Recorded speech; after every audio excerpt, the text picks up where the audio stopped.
Animal Talk with Cyrus Leddy and Trinity Goode. Hi, welcome to the show. I'm your host, Cyrus Leddy, and this week on Animal Talk, we're going to talk about snake care with my very special guest, Trinity Goode. Hi, Trinity. Pleasure to meet you, Cyrus. Pleasure to meet you. I understand you have a snake Yes, I do. for us this week. Ball python. Look at that. That is a living snake, all right. Look at him. What's his name? His name is Slither. Hey, Slither. How you doing? Cyrus Leddy. So where do ball pythons come from? They are from Africa, the sub-Saharan area. They are typically found on the ground and in trees. They are climbers as well, as you can see. Yeah. They have a strong hold which allows them to hang from trees, along with being camouflaged to match the dry leaves you see on the ground. So basically your arm is like a branch and it would be just hanging like that waiting for something to come by to eat. Correct. Wow, look at that. How big do they get? Males tend to get 3 feet, while females have been known to get to 5 feet. The largest specimen has been recorded at over 6 feet, but in terms of other python species, That's pretty small, ball pythons are actually pretty small. Yeah. How does this guy move? I can see him kind of like crawling on your arm, but like when he's on the ground, how does he get about? Right. Now, you see the scales underneath him? Yeah. He's all muscle, and he uses these muscles almost as like a wave motion, which digs into the ground and pulls him forward with like the skin acting as a cover, which allows him to climb up trees as well, as he will wrap around the tree branch and use his muscles to pull himself up on it. So, Wow. despite not having limbs, he's actually more versatile than many other creatures are. That is really cool. So as a pet, like, how long have you had Slither as a pet? I've had him for about 6 years. Do they make good pets? That all depends on you and what you can care for.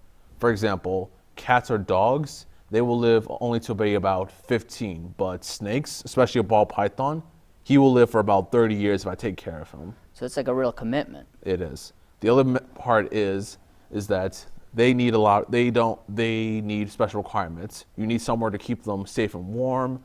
You need to have a lock on their cage because snakes are escape artists. Yeah. If you don't have it on lock, he will climb out and then he will be lost in your house. Because like you said, he's all muscle. He can just pry open the lid of most things, right? He has actually escaped several times from me until I had a cage that you need to lift up the top to hold him. Yeah, I think a lot of people think just because it's not like a cat or a dog, it's just something you can have and put in a box or whatever and forget about, but that's not the case at all, right? Correct.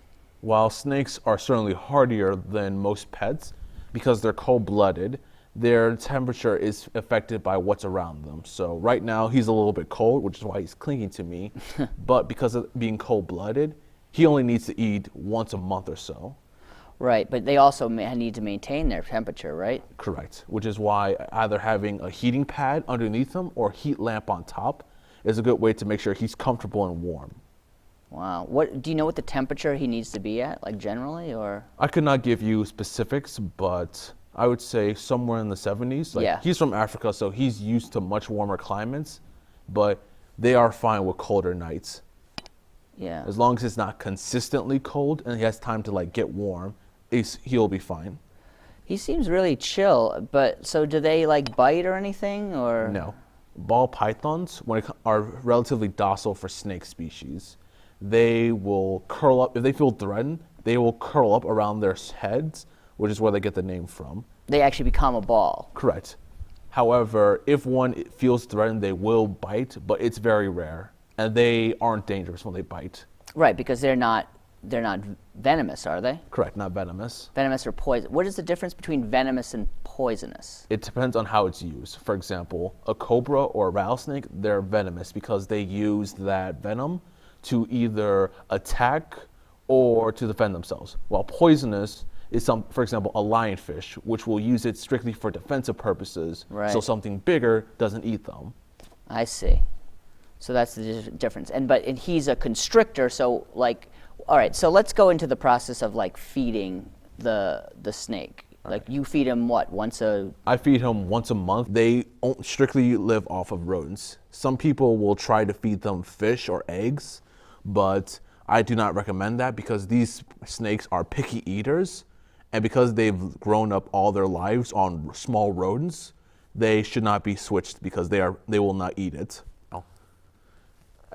When they're very small, you should feed them either mice or pinkies, which are baby mice, and they have no fur.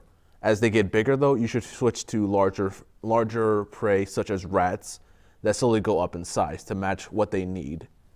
For example, if he gets any bigger than this, I will probably have to start feeding him multiple rats at a time, just so I'm not starving him. That's very sad. So you feed him that once a month? Correct. I used to feed him live rats, but when they became harder to acquire, I switched them to frozen rats. I often thought that, like, feeding him live rats also, like, it seems like the rat could probably do a lot of damage to that snake. Very much. That's one of the reasons why many people prefer to feed their snakes dead or like dead rats, because if he were not to be hungry, the rat, if it was aggressive too, it could easily do a lot of damage to him. His skin is leather. It's not hard like people think it is, like diamondbacks are. His skin is so beautiful. It's so, did he just shed or? He did. Snakes, their skin doesn't grow with them like humans or mammals does. So about every few months, they will shed the entire skin, which is a beautiful piece that's left over. But it's also a time when they don't want to eat normally because they are constricted in their skin. He just shedded, so he's actually hungry. He's hungry, huh? Correct. So so you can't just feed him a frozen rat though, right? Correct. What I do is I first of all leave the frozen rat in hot water for about 2 hours, letting it soak up the heat. So when it finally warms up, it's room temperature and he'll eat it. He'll eat it in like one big kind of gulp or something, or how does that work? Snakes, as you can clearly saw, his head's actually quite small. Super small. Like that rat was huge. Correct. Much bigger than his head is. So snakes have the ability to not only unhinge their jaws, but have an elastic membrane in the center of their lower jaw, which allows their jaw to stretch much further than their actual sizes. So his mouth can actually kind of just go like this. Correct. Like that, right? And his throat kind of opens up too, right? Yes. The way a snake has evolved, they have two long lungs that stretch the entire length of their body. Really? But it's connected to a different tube than their mouth is. So when he eats something and he has it halfway in his mouth, he won't suffocate. He can still breathe while he's like his whole mouth is preoccupied. Full of. I wish I could eat like that. Many of us do. It would solve a lot of problems in my life. Very much. So you feed him once a month, and then he's good for that period of time. And then does he shed all the time after eating? Every time he eats, No. he sheds? He can go. He might have this skin for several months, if maybe 4 or 5 months. But when he does shed, his scales are going to get duller in color. As you can see, he's a gold. And some parts he's more of a golden brownish color. Yeah. So when he starts to shed, his scales will become darker, and it'll be much harder to tell. And don't his eyes kind of get Yes. glossy or something, or kind of They'll get cloudy? They'll get cloudy, glossed over, which is another reason why he doesn't like to eat, because he can't really see. Like Right. snakes, they all have pits on the front of their heads, Oh, which where? are Can we see that? you should. Okay. Oh yeah, It's okay. I can see it. There are like these little holes on the side of either side of his face there. Correct. What they do is help with heat sensing. So when it's dark out or they can't see where they are, they use these pits along with their sense of smell to tell where something is. Kind of like a cat. Like a cat's whiskers I think are like that. You know, they Yes. kind of can sense the sides of their Correct. environment. His skin, so his pattern, is that unique to every? Do you know if that's like unique to every? It is unique. It's like a fingerprint. Is it? So every snake has a unique pattern. For example, on many of his parts, you see these little black spots. Yeah. What they do is to help break up his size. Because if you see something that's just big and brown coming at you, every animal's going to flee. But if they see something that's broken up, they're going to think it's much smaller or not even a snake at all. So wait, like a little, what do they eat in the wild? They don't eat frozen rats in the wild. They will eat rats, field rats, shrews, and mice. So a little shrew is sitting there in sub-Saharan Africa, and he sees something that's all brown coming at him. He'll freak out and run away, but whereas with the camouflage, it breaks up the image. So a shrew can't tell if that's a snake moving in the grass or it's simply leaves moving in the wind. Now, a common misconception is that pythons and boas are the same species.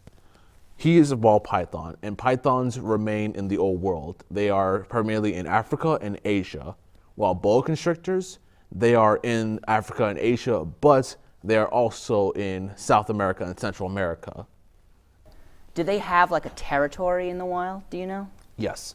They aren't extremely territorial, but they will mark out their territory and tend to avoid each other.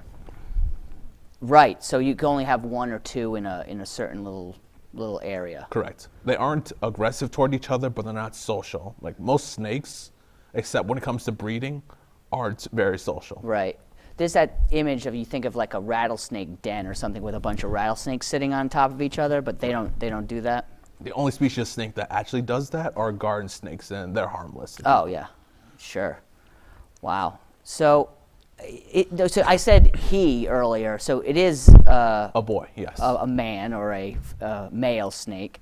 Right. So how can you tell the difference? You need to look at the back of their tail. There's a special process known as popping, where you would expose the genitalia of the snake. Okay. While I not only do not know how to do it, if you're not careful, you can actually harm the back of the tail. So I will not be doing it. But he is a male. One way to tell that is by looking at how big he is. If he's smaller, he's a male, right? Correct. Especially because he's old. He's an adult by all standards. So if he was a female, he would probably be much longer, but he's only about the size of my leg, and that's about 3 feet or so. Yeah.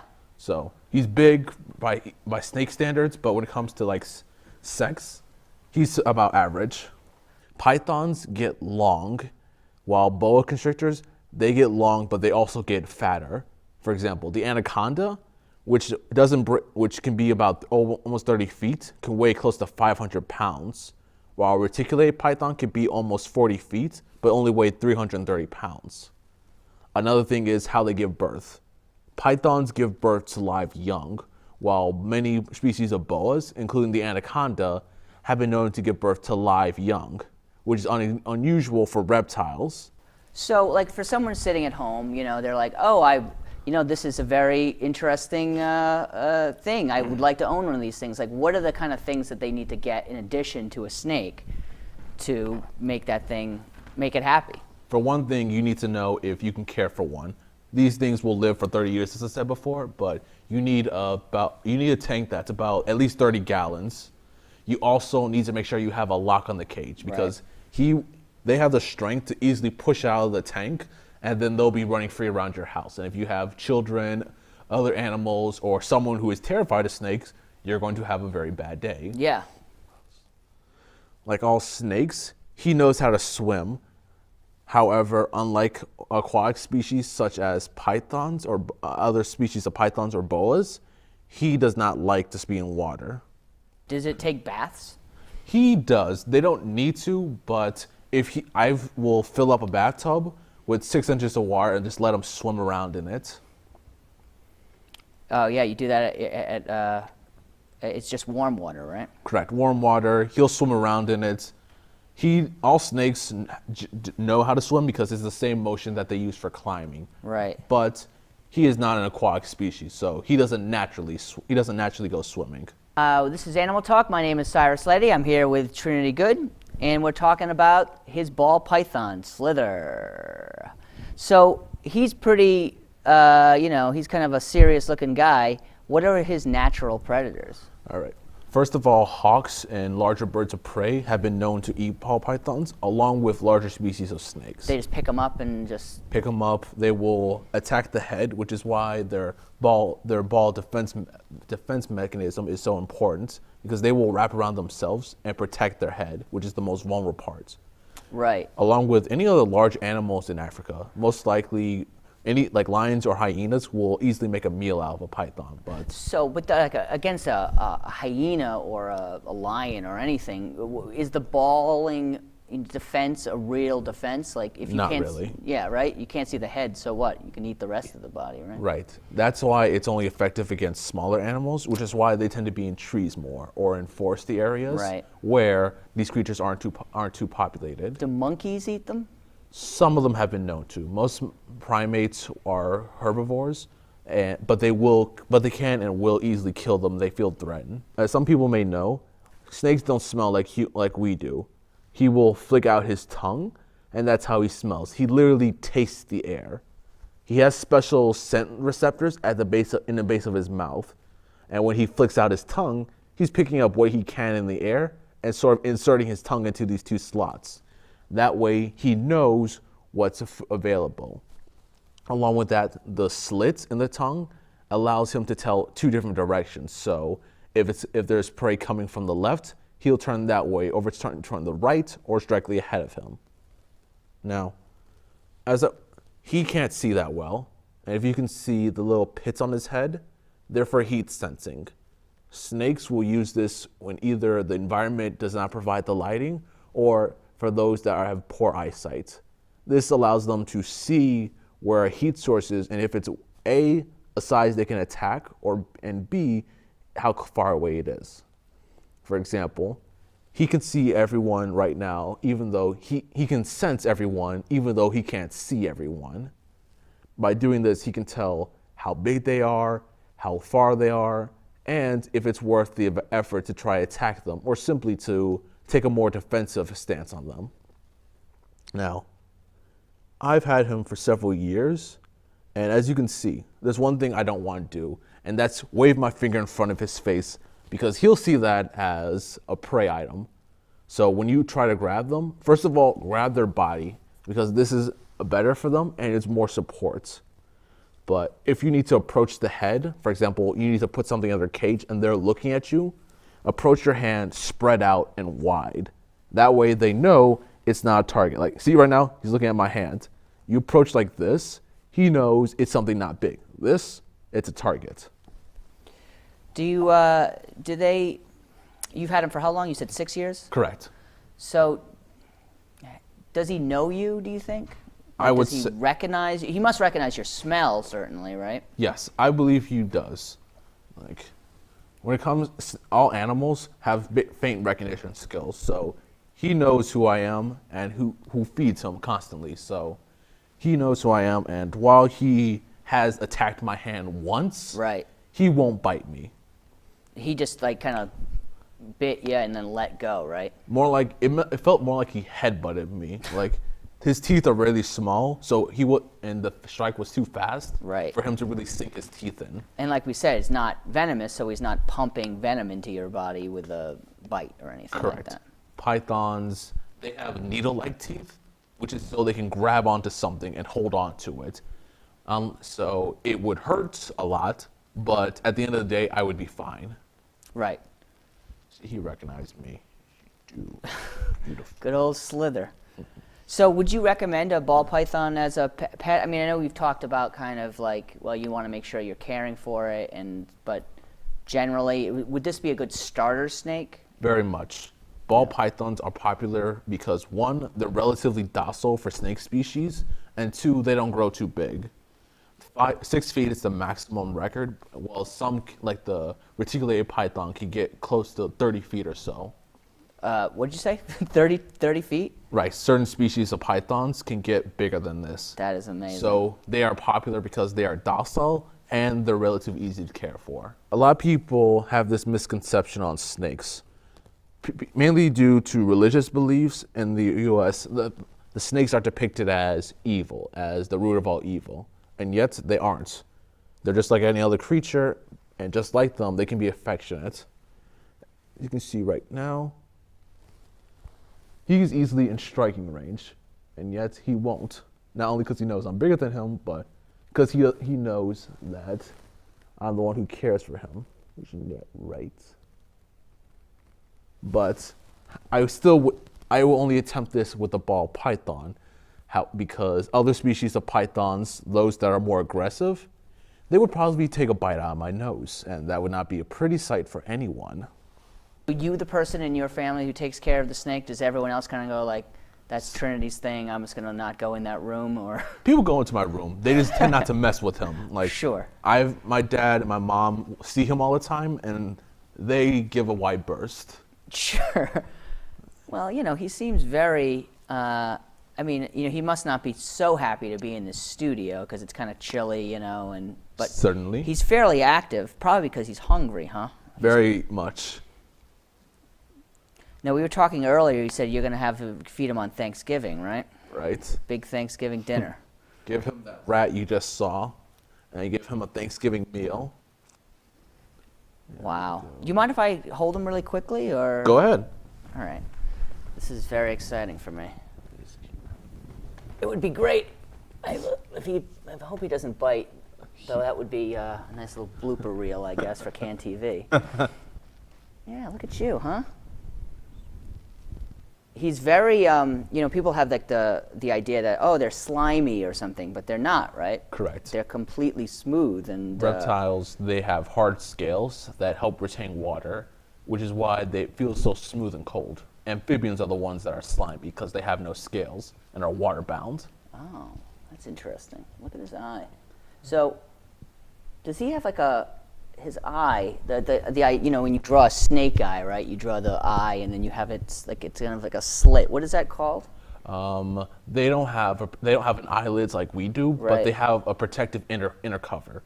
What you see on the outside would be is a hard casing that protects the eye from most attacks and from the environment itself. So while it has that, it has the inner eye just sort of to clean it off. Wow. Yeah, he's really, he's very relaxed. I mean, surprisingly so. Right. If you were to put him on the ground right now, he would probably run off. Yeah, let's not do that. Let's just keep him in our hands. People don't realize the full extent of why you need to be dedicated to have a pet python as a pet. For one thing, these guys will live to be 30 years old at the very minimum. So this is a commitment that will last most of your life. So I realized that from the very get-go, and he will be with me past my college days. But many people don't want to deal with that, so they will release them into the wild. Now, if I were to release him into Chicago, he wouldn't survive long. The summers would be warm enough for him, but the winters get too cold and he would freeze to death. And honestly, I would not want to put him through that because it's not his fault and he shouldn't be exposed to that. But because some people do that, in Florida, you have a booming population of invasive snakes, which has caused people to now hunt these snakes, even though they're doing what they do naturally. But because they're in an environment, their nickname is the royal python. Yeah, where does that come from? The ball, I understand. The royal python, mainly due to the colors and their heritage. They actually are revered as help from against rodents and other pest animals. So many villages will actually let them roam around free or move them close to the forest areas. Because it's kind of a natural pest control. Correct. They eat rodents and other small animals that are pest animals that eat crops and that are parasites to humans. These guys eat them, so it's a symbiotic relationship. Yeah, that's really interesting. So you kind of have in the wild, or they're seen as a very good sign. A benefit, yeah, or a good luck kind of a thing, rather than in captivity or in America, they're seen differently. Correct. Well, this has been really, really interesting, Trinity. What are we going to talk about next time? Next time, I will come back and I'll talk to you about how to care for tarantulas. I had a tarantula once, and it was the most boring pet I've ever had. It was just basically a box of dirt, and I put him in there, and he burrowed down there, and I never saw him. I just threw crickets in there, and it was like a box of dirt that ate crickets. I can assure you, these will be much more interesting. More interesting, better television. Yes. So this has been Animal Talk. I've been Cyrus Leddy. We've been talking with the really interesting Trinity Goode. And come back next time. We're going to be talking about tarantulas.